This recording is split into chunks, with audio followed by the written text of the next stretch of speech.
What happens when a racist HOA Karen tries to throw out a family for playing music too loud, only to discover that the man she's yelling at is actually a CIA officer investigating her HOA? Stay tuned, because this is one showdown you don't want to miss. Before we dive in, hit that subscribe button and turn on notifications so you never miss stories like this. It all started on a warm evening in the neighborhood. The air was gentle, carrying with it the scent of freshly cut grass and blooming flowers. On the porch of a modest but well-kept home, a Brown family was celebrating the end of a long work week. The father, a man of steady composure, had brought out a small loudspeaker to play music, nothing excessive, just cheerful songs that echoed softly down the quiet street. The children danced barefoot on the porch, laughing with carefree energy, while their mother clapped along, her face lit with the kind of joy that comes from simple, ordinary happiness. For a moment, the world seemed at peace. Neighbors walking their dogs glanced over, some smiling at the lively scene. A couple across the street even nodded approvingly, enjoying the festive energy that brought a spark of life to the otherwise subdued block. The volume was nowhere near disruptive,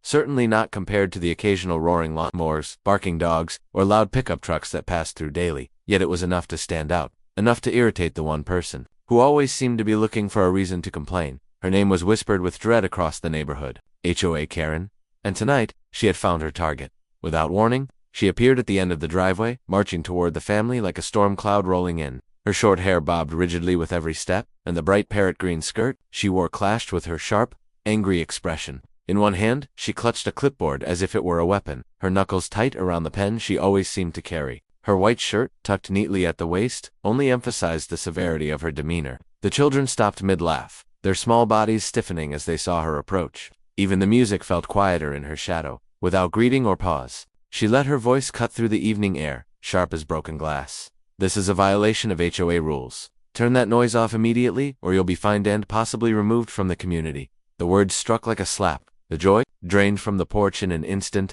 The father stepped forward, his posture calm but protective, shielding his family with the quiet dignity of a man who had endured worse confrontations before. His voice, deep but steady, carried no anger, only reason.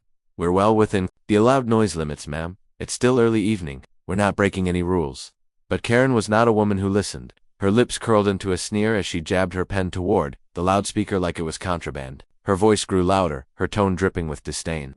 "Don't argue with me. I know the rules better than anyone here. Loudspeaker use is disruptive and against community standards. You people think you can just come in here and do whatever you like?" The children's laughter had completely vanished now. Their wide eyes darted nervously between their father and the furious woman invading their home space. The mother, who had been so radiant moments before, quietly placed her hands on their shoulders, pulling them close. The tension in the air was suffocating. And then it happened. The moment that crossed the line, Karen's voice dropped into a bitter mutter, but loud enough for the family to hear. Her eyes narrowed on their skin, her expression twisting into one of superiority and disgust. "People like you don't belong here. We keep this neighborhood clean, not noisy."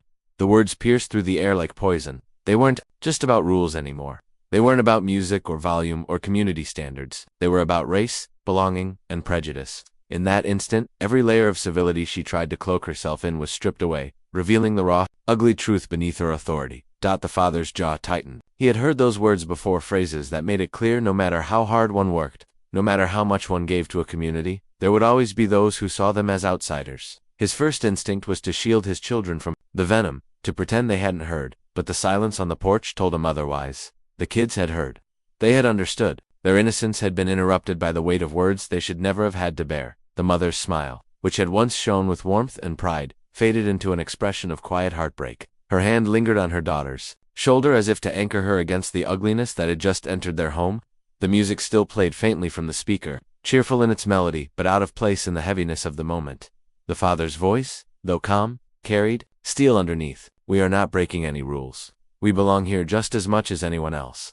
Karen scoffed, rolling her eyes, refusing to see the humanity before her. "Not for long. If I have anything to do with it, you'll be gone. I'll report this to the board, and trust me, they listened to me." Her words were meant to intimidate, but they only revealed her hunger for control. To her, the HOA wasn't about fairness, it was about power. And tonight, she was determined to use that power to crush the joy of one family who dared to be different. What had begun as an ordinary, happy evening was now a battle of dignity versus prejudice, of calm reason against unhinged entitlement. The neighborhood, once alive with music and laughter, now held its breath, waiting to see how the father would respond to the ugliness standing in his driveway. The celebration had stopped. The children were frozen, the mother's joy was stolen, and the tension in the air grew heavy, as thick as a storm on the horizon. Because this wasn't just a complaint anymore. This was war. Karen wasn't backing down. Her heels clicked angrily against the driveway as she positioned herself like a soldier preparing for battle. She pulled out a notepad from under her arm, flipping it open with exaggerated authority, and began scribbling furiously, her pen scratching across the paper as if every mark were a nail in the coffin of the family's peace. She looked less like a concerned resident and more like a self-appointed cop, her entire demeanor radiating entitlement and control. "I'm reporting this," she barked, her words echoing across the quiet street. "Loudspeaker use is prohibited. You'll be fined, and if I have my way, your entire family will be evicted." Her voice dripped with venom, each word spat like an accusation in a courtroom she thought she owned. Her pen paused in midair as she glared at the father, her short hair shifting slightly in the evening breeze, her green skirt catching the fading sunlight. The scene should have been calm and beautiful, but her presence warped it into something sharp and hostile. The father, however, didn't flinch. His voice, steady as a stone, carried across the porch with a calm authority that made the contrast between them even starker. "Ma'am," he said evenly, "the HOA rules state music is permitted until 10 p.m. at reasonable volume. It's barely dusk. We're not breaking any rules." For a brief second, it seemed like reason might settle the storm. But Karen wasn't looking for reason. She wasn't looking for compromise. She wanted dominance. Her voice rose higher, each syllable louder than the last, as though sheer volume would make her right. "Don't argue with me. I am the rules here. And if you don't obey, I'll make sure the board takes action." The audacity of her claim rippled through the air. The children's eyes widened, clinging to their mother's side, who wrapped her arm around them protectively. The family's music, once cheerful, now felt like background noise to a scene that was unraveling into chaos. Meanwhile, the neighborhood had begun to stir. Curtains twitched as shadows of curious faces appeared behind glass. Doors cracked open, ever so slightly. A man watering his lawn across the street shut off his hose, leaning on the fence to listen. Whispers passed like sparks. "What's happening? Is Karen at it again? She's really lost it this time." Some neighbors pulled out their phones, lifting them discreetly, recording the spectacle unfolding before them. The glow of cameras reflected in the evening light, catching the scene as though it were a live show staged for the world. This wasn't just a noise complaint anymore. It was becoming a public performance, one in which Karen cast herself as the enforcer, the authority, the hero, blind to the fact that to everyone else, she looked like a tyrant unraveling in real time. The father stood taller, his broad shoulders squaring as his patience thinned. His tone, still controlled, carried a warning edge now. "Are you sure you want to go down this path?" he asked, his eyes locked on hers. "Because the more you speak, the more you reveal what this is really about, and it's not the music." His words hung in the air, heavy with implication. The crowd heard it, felt it. This wasn't about a rulebook. It wasn't about decibels or quiet hours. It was about something uglier, something Karen had already hinted at, but Karen only scoffed, tossing her head back with mock laughter, her face contorted with disdain, and she leaned forward slightly, as if spitting her words directly at him would carry more weight. "Don't threaten me. You're just another noisy outsider trying to ruin my neighborhood." The word outsider cut sharper than any threat could. Gasps rippled through the small crowd of onlookers. Neighbors shifted uncomfortably, some lowering their phones, others recording with renewed interest as the situation revealed its true colors. What began as an argument about a loudspeaker was now exposing the raw prejudice that had always lingered beneath Karen's surface. The father's children looked up at him, confusion and hurt in their eyes. They weren't old enough to understand the full scope of what Karen meant, but they understood enough. The innocence of their joyful evening was gone, replaced with the sting of being told they didn't belong. The mother, who had been silent until now, tightened her grip around her children and whispered softly, "Stay close." Her voice was low, but her eyes burned with quiet rage. She had endured many small slights since moving into this neighborhood, but this spectacle of public humiliation, the blatant racism in front of her children, was something far more vicious. Karen smirked at the silence that followed her words, mistaking the family's restraint for weakness. She tapped her pen against the notepad as though she had already won, as though her threats and her prejudice had the power to erase their presence from the block. She didn't notice the shifting tide around her, the neighbors recording, the growing murmur of disapproval, the heavy silence of people who were finally beginning to see her for who she truly was. The father drew a deep breath. His eyes, steady and unwavering, met Karen's with a calmness that unnerved her more than shouting ever could. "You think you're the rules here," he said quietly, almost too quietly for anyone but those closest to hear. "But rules mean nothing when they're used to hide prejudice." Karen stiffened. Her hand clutching the notepad trembled ever so slightly before she masked it with renewed arrogance. "I don't care what you think. You'll regret crossing me. This is my neighborhood, and I won't let people like you destroy it." But the words, once meant to intimidate, now exposed her completely. The cameras were still rolling. The neighbors were still listening. and the father, unshaken, unbroken, stood in the center of it all, like a wall against her storm. The battle lines were drawn, not with fists or force, but with words, presence, and truth. What had started as a simple evening celebration had now become a defining moment, one that would ripple far beyond this driveway, beyond this night.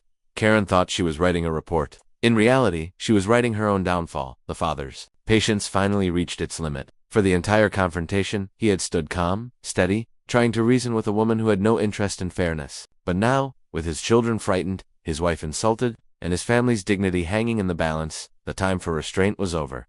Slowly, with deliberate calm, he slipped his hand into his pocket. The motion was controlled, steady. Intentionally at it, immediately drew gasps from the small crowd of neighbors gathered at the edges of the street. A few took cautious steps back, whispering to each other nervously, unsure what he was reaching for. Karen's eyes widened, her face tightening with a flicker of fear before hardening again into defiance. And then, with a measured breath, he pulled it out, a badge. But not just any badge. The polished emblem gleamed under the dim glow of porch lights, catching the attention of every eye watching. It wasn't the flimsy ID card of a security guard, nor the laminated badge of a local inspector. No, this badge carried with it a weight far greater than HOA rules, fines, or community guidelines. He held it high enough for all to see. "I wasn't going to do this," he said, his voice steady, his tone carrying an authority that silenced the murmurs around him. "But since you insist on pushing the issue, let me introduce myself properly. I'm with the CIA."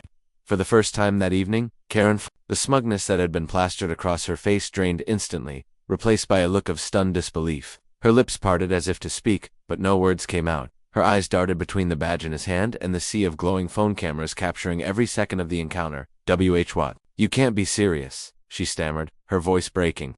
The arrogance that once laced her tone now trembled with unease. The father stepped closer, his gaze fixed firmly on hers. "Oh, I'm very serious," he said, his words cutting through the silence like a blade. "I'm conducting an inquiry into this HOA, into patterns of harassment, corruption, and racial discrimination. And tonight, you just gave me exactly what I needed." The crowd erupted in whispers, gasps, and murmurs of disbelief. Neighbors exchanged looks, their eyes wide. Some even clutching their phones tighter, as if realizing they were witnessing history unfold right on their street. What had started as a petty HOA dispute over a loudspeaker had just escalated into something monumental, something that would shake the very foundation of their neighborhood. And at the center of it all was Karen, sputtering, stammering, completely exposed. Karen blinked rapidly, her face shifting between pale shock and flushed embarrassment. She shook her head vigorously, as though denial could erase what was unfolding. No, this is ridiculous," she muttered. You're lying, this isn't real." But her denial sounded weak, hollow, even to herself. The badge was real. The man before her was real. And so were the countless neighbors recording the moment from their porches, their yards, and even from behind car windows. The truth wasn't going anywhere. The father didn't flinch. His composure, once mistaken for passivity, now radiated authority. He wasn't a man under attack by a neighborhood busybody. He was an investigator, a protector, a force sent to shine light on corruption. His calm had not been weakness, it had been patience. Patience now rewarded with the perfect moment to expose everything. Karen's voice cracked as she tried to reclaim control. This isn't what it looks like. I was just enforcing the rules." The father raised his eyebrow, his expression unyielding. "No, you weren't enforcing rules, you were weaponizing them. You twisted the bylaws of this HOA to target families who don't look like you. That's not enforcement, Karen. That's discrimination. And tonight, in front of all these witnesses, you've made it clear exactly how deep the problem goes." The murmurs in the crowd grew louder, emboldened now by his words. Neighbors nodded. Some even called out, "That's true, and she's done this before." It was as if a dam had broken, years of quiet resentment spilling out into the open. Karen spun around, her head whipping from one side to the other, as she realized the tide had turned. Her authority, her control, her reputation, they were all slipping away. The pen and notepad she once wielded like weapons now looked pitiful in her trembling hands. And through it all, the father remained calm, steady, immovable. His badge gleamed. His family stood behind him, and his neighbors, once silent, once fearful, were finally finding their voices. What began as an ordinary Friday evening celebration had transformed into a reckoning. And as the weight of the moment settled over the street, one truth became undeniable. Karen hadn't just picked a fight with a family over music. She had picked a fight with justice itself. Karen stumbled back, the authority she once carried evaporating with every passing second. Her face flushed red, her lips trembling as she struggled to piece together a defense. The swagger in her posture, the tight shoulders, the lifted chin was gone. What remained was a woman unraveling, her confidence draining into the cracks of the driveway where she stood. This is a misunderstanding," she stammered, her voice cracking. She clutched the notepad to her chest as though it could shield her. I was just enforcing rules. That's all. I was only doing my job as a board member. The father, no longer just a quiet resident, but now revealed as a CIA officer, shook his head slowly, his gaze unflinching. His voice carried no hatred, no shouting, no theatrics. It was calm, steady, and far more devastating than anger. No, you weren't enforcing rules, you were imposing your bias. You ignored the HOA's own bylaws and tried to weaponize your position against my family. That's not enforcement, that's abuse of power. His words hung in the air, each one like a hammer blow. The neighbors, who had been watching in tense silence, shifted uneasily. A few murmured in agreement. A few others gasped quietly, as if hearing aloud the truth they had always known but never dared to speak.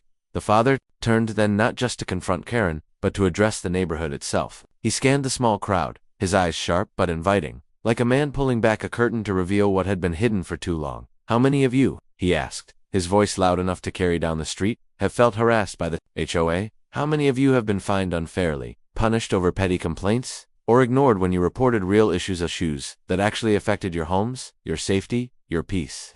For a heartbeat, silence reigned. People looked at one another, hesitant, unsure if speaking up would bring retribution. Then, one hand rose timidly from the back. An older man in a flannel shirt cleared his throat. Yes, he said firmly. That happened to me. They fined me $200 because my grass was half an inch too long, while other people's yards went unchecked. Another voice followed, a woman clutching her phone tight. They threatened to evict me for painting my door blue, said it didn't match the community aesthetic. But 3 houses down, there's a bright red garage. They did nothing about that. Yes, another neighbor shouted from across the street. They ignored my complaint when the drainage pipe burst and flooded my basement, said it was my problem. But the moment I left my trash bins out a few hours too long, I got slapped with a fine. The murmurs grew louder, overlapping into a chorus of grievances. They fined me for a cracked flower pot, they said. My car was parked too close to the curb. They told me to take down my cultural decorations because they weren't in line with community standards. Hands began to rise all around. Voices rose stronger, angrier. It was no longer a timid crowd, it was a collective awakening. Years of fear, of quiet compliance, of whispered complaints behind closed doors, now spilled into the open. Karen's face turned pale, her eyes darting wildly between the neighbors she once lorded over.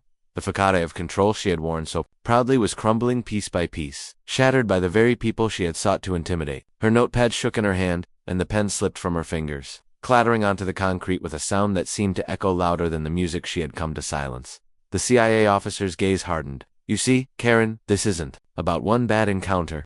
This isn't about a family playing music, or children laughing on their porch. This is about a patternist system that's been allowed to silence and intimidate residents, to punish the innocent while protecting the powerful. He gestured toward the neighbors, their raised hands, their voices spilling into the night. These people have lived under that system for too long, and tonight, you proved exactly why I'm here. Because the abuse of power must be exposed, and it ends now. A ripple of applause broke out, hesitant at first, then stronger, until it spread through the small crowd. The neighbors weren't just agreeing, they were emboldened, freed. Their silence had been broken, their fear stripped away by the sight of one man standing tall against the bully they had endured for years. Karen's lips quivered. She opened her mouth to speak, to deny, to claw back some shred of authority, but no words came. Her throat was dry, her mind scrambling. She could feel the eyes on her, the phones recording every twitch of her face, every crack in her mask. She wasn't the enforcer anymore. She wasn't the authority. She was the evidence. The street, once divided by fear and silence, now seemed united. Cameras kept rolling. The father's badge gleamed under the porch light. The neighbors' voices grew louder, rising in solidarity. And Karen, who had walked onto that driveway with fire in her step and venom on her tongue, now stood trembling, cornered not by threats or violence, but by truth. For years, she had been the one pointing fingers, writing fines, weaponizing rules, but tonight, it was the community pointing at her. Tonight, she was the one being exposed. And this time, there would be no escape. Karen tried one last desperate attempt to regain control, her voice shrill and breaking as she jabbed a finger toward the father. This is harassment. You can't do this to me. I'm on the board. I represent this neighborhood. But her words, once sharp enough to silence others, no longer carried weight. The neighbors didn't shrink back. They didn't hide behind curtains. They stood taller, stronger, voices overlapping in defiance. A man in his 50s stepped forward first. You fined me $300 because my mailbox had chipped paint. But when I reported the streetlight outage that left our block in darkness for weeks, you ignored it. You didn't care about safety, you cared about control. Another woman, clutching her toddler against her hip, spoke through tears. You threatened me with eviction because I put a cultural mural on my garage. You called it offensive and said it lowered property value. But that mural was my heritage. You made me feel unwelcome in my own home. Voices piled on. They fined me for parking my truck on my own driveway. They told me to take down my Christmas decorations the day after the holiday, or I'd be charged daily fees. They threatened foreclosure because of a clerical error on HOA dues. Each story poured out like water breaking through a dam. Years of resentment, of whispered complaints behind closed doors, were finally spilling into the open, and every confession was caught on camera. Phones were lifted high, red recording lights blinking in the night. Karen's kingdom of intimidation was collapsing before her very eyes. Her face went pale, her lips trembling as she sputtered, "Lies, all lies. You're just bitter because you broke the rules. I keep this neighborhood safe. I protect it from what?" The father cut in sharply, his voice rising above hers. He stepped forward, eyes locked on her, every syllable measured and precise. "From families playing music, from children laughing, from people whose skin color doesn't match yours. That's not protection, Karen. That's prejudice. And tonight, you proved it in front of everyone." Karen froze. She looked around, desperate for support, but no one came to her defense. The neighbors she once silenced were no longer intimidated. They were empowered, and worse for her, they were united. The father continued, pulling no punches now. "You wanted to throw us out for playing music? Instead, you've shown the world exactly why HOAs like this need to be held accountable. Abuse of power thrives in silence, but the silence is broken now." Gasps rippled through the crowd. Some neighbors clapped, others shouted in agreement. The power shift was complete. Karen was no longer feared. She was exposed. The family's music, still faintly playing from the porch loudspeaker, grew symbolic. What Karen had tried to silence became the soundtrack to her downfall. The melody floated over the murmurs of the crowd, soft yet defiant, wrapping the family in a quiet victory. The father turned then, his expression softening as he looked at his children huddled by their mother. He crouched slightly, speaking not just to them, but to every camera recording. "Remember this moment," he said gently. "Justice always finds its way. Bullies can shout, they can threaten, they can abuse power, but the truth will always outlast them." Karen stumbled backward, her legs weak, her once commanding presence reduced to a trembling figure. Under the glow of porch lights and phone screens, she opened her mouth again, but no words came. She had nothing left. No allies, no excuses, no power. Within hours, the confrontation spread across social media. The video went viral, sparking debates across the country about HOA overreach, racism, and the unchecked authority of neighborhood boards. News outlets picked it up. Comment sections flooded with outrage. Finally, someone stood up to them. "This happens everywhere. Thank you for exposing it. She's the perfect example of what's wrong with HOAs." Karen tried to save face, releasing statements, blaming misunderstandings, insisting she was only protecting the rules. But the footage didn't lie. Her words, her actions, her prejudice was all there, immortalized online for the world to see. And in the eyes of the neighborhood, one truth became undeniable. She wasn't the hero she pretended to be. She was the cautionary tale, the living lesson of what happens when authority is twisted into arrogance. As the music played on, and the family embraced on their porch, the message was clear. Karen had tried to silence them. Instead, they silenced her with truth, with unity, and with the unshakable power of justice. She wasn't the savior of the neighborhood. She was the warning,